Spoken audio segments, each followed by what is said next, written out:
বাইরে যখন খুব বৃষ্টি পড়ে আর ইচ্ছা করে কিছু একটু চটপটি খাওয়ার, তখন বানিয়ে ফেলতে হয় এই রকম কিছু।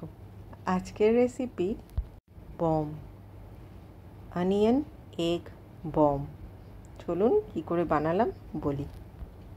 প্রথমেই আমি এখানে দুটো ডিম নিয়ে নিয়েছি আর এটাকে সেদ্ধ করে নেব। ডিমটা সেদ্ধ হতে হতে এদিকে আমি নিয়ে নিয়েছি 3টে বড় সাইজের পেঁয়াজ। পেঁয়াজগুলোকে আমি ছুলে ভালো করে ধুয়ে এবার এরকম পাতলা পাতলা করে কেটে নিচ্ছি। চেষ্টা করবেন খুব পাতলা করে কেটে নেওয়া পেঁয়াজটা, আর সাথে আমি কয়েকটা লঙ্কাও এখানে কেটে নিলাম। এবার ডিমটা সেদ্ধ হয়ে গেছে, ডিমটাকে আমি ছাড়িয়ে নেব। ডিমটাকে আস্তে আস্তে করে ছাড়াবেন যেন এটা ভেঙে না যায়। এবার ডিমটা ছাড়ানো হয়ে গেছে, আমি ডিমটাকে নিয়ে এরমভাবে হালকা হাতে কাট করে নেব। এটাকে একটা ডিমটাকে আমি 4টে পিস করেছি, এইভাবে আমি কেটে নিলাম।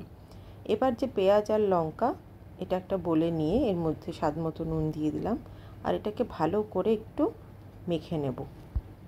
নুন দেওয়াতে পেঁয়াজটা নরম হয়ে যাবে আর খুব ইজিলি এটা মাখা হয়ে যাবে। এবার এর মধ্যে আমি 4 চামচ মতো বেসন আর অল্প একটু হলুদ দিয়ে আরেকবার মেখে নিচ্ছি। এখানে আমি কোনো জলের ব্যবহার করিনি, এটা এইভাবেই মাখতে হবে। এবার আমি এখানে নিয়ে নিয়েছি 3টে পাউরুটি। পাউরুটিটা একটু বড় ছিল, তো আপনারা সেটা একটু কম বেশি করতেই পারেন। এবার একটু সামান্য জল দিয়ে আমি এই পাউরুটিটাকেও এরকমভাবে মেখে নিলাম। আর কিছুই এখন দেইনি, শুধু একটু জল দিয়ে এটাকে মেখে নিয়েছি। এবার এর মধ্যে দিয়ে দেবো আমি 1 চামচ মতো অরিগ্যানো দিয়ে আমি এটাকেও ভালো করে এই পাউরুটির সাথে মিশিয়ে নিলাম।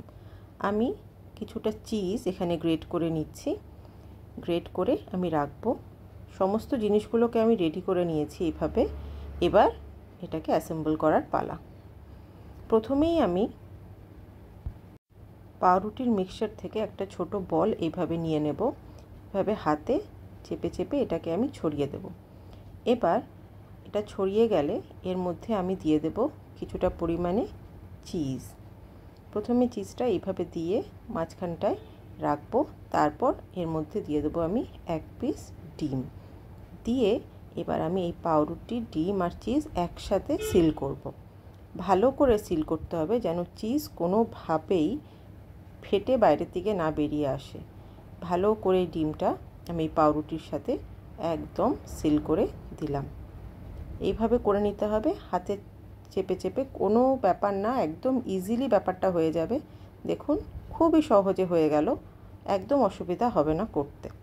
এবার যখন এভাবে হয়ে যাবে তখন আমি যেই পেঁয়াজ আর মিক্সচারটা করে রেখেছিলাম এই পাউরুটির ওপরে এই পেঁয়াজের মিক্সচারটা দিয়ে আরেকবার কোট করে নেব বা কভার করে নেব। ভালো করে এটাকে কভার করব যেন বাইরে থেকে ভেতরে যে পাউরুটি আছে সেটা একদম বোঝা না যায়।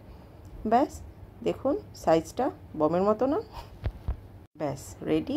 এবার কড়াই বসিয়ে দিয়ে তেল একটু বেশি করে নেব যেহেতু ভাজতে হবে। এবার তেল গরম হয়ে গেছে, এবার আমি এটা দিয়ে দেবো তেলে। এটা একটু আস্তে আস্তে ভাজতে হবে মিডিয়াম লো ফ্লেমে, তাতে এটা বাইরে থেকে ভালো ক্রিস্পি হবে, ভালো লাগবে খেতে। এবার আস্তে আস্তে এটাকে আমি উল্টে পাল্টে এভাবে ভেজে নিচ্ছি। ব্যাস এবার রেডি, আর সার্ভ করে নেব কেচাপের সাথে। প্লিজ ট্রাই করবেন বাড়িতে। আর যদি আমার ভিডিও আপনাদের ভালো লাগে প্লিজ একটা লাইক, শেয়ার অ্যান্ড সাবস্ক্রাইব করবেন আমার চ্যানেলকে। Thank you.